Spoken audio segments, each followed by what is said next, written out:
കോൺഗ്രസ് അംഗത്വം കിട്ടണമെങ്കിൽ പാണക്കാട്ട് തങ്ങൾ കനിയണമോ? ഇന്നലെ വരെ കോൺഗ്രസിൽ കാര്യങ്ങൾ നടക്കണമെങ്കിൽ സോണിയയും രാഹുലും അടങ്ങുന്ന ഹൈക്കമാൻഡ് കനിയണമായിരുന്നു. എന്നാൽ ഇപ്പോൾ കഥ മാറി. ആദ്യം പ്രസാദിപ്പിക്കേണ്ടത് പാണക്കാട്ട് തങ്ങളെയാണ്. കോൺഗ്രസിൽ ഒരാൾ ചേർന്നു കഴിഞ്ഞാൽ അയാൾ ആദ്യം കാണേണ്ടത് കോൺഗ്രസിന്റെ പ്രധാന നേതാക്കളായ സോണിയയും രാഹുലിനെയുമല്ലേ. എന്നാൽ ഇവിടെ BJP വിട്ട് കോൺഗ്രസിൽ ചേർന്ന സന്ദീപ് വാര്യർ ആദ്യം പോയത് പാണക്കാട്ട് തങ്ങളെ കാണാനാണ്.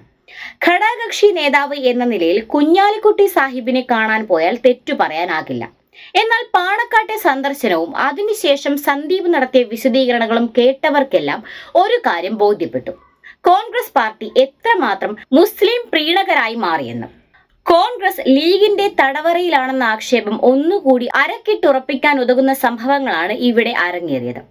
ഇതെല്ലാം സൂചിപ്പിക്കുന്നത് കോൺഗ്രസിനുള്ളിൽ കാര്യങ്ങളൊന്നും അത്ര വെടിപ്പല്ല എന്ന് തന്നെയാണ്.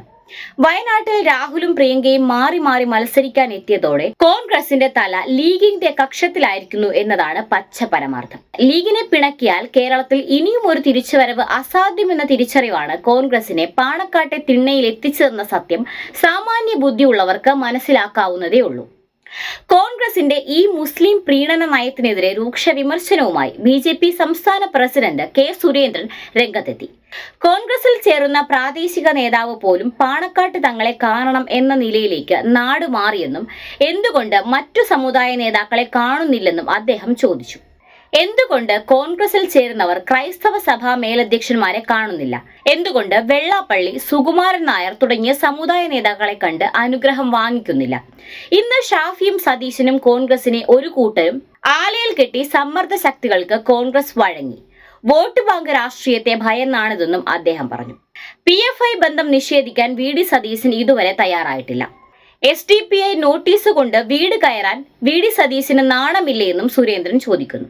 സന്ദീപിന്റെ കോൺഗ്രസ് പ്രവേശനവും പാണക്കാട്ട് സന്ദർശനവും കോൺഗ്രസ് പാർട്ടിക്കുള്ളിൽ ഉണ്ടാക്കിയിരിക്കുന്ന ആശയക്കുഴപ്പം ചെറുതല്ല.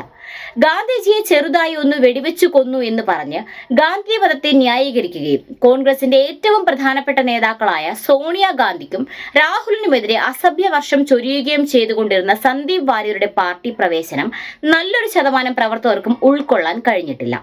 ചാനൽ ചർച്ചകളിൽ സന്ദീപ് വാര്യറും ജ്യോതികുമാർ ചാമക്കാലയുമായി നടന്ന ചീത്തവിളികൾ ഇന്ന് സോഷ്യൽ മീഡിയയിലെങ്ങും വൈറലായി പ്രചരിക്കുകയാണ്.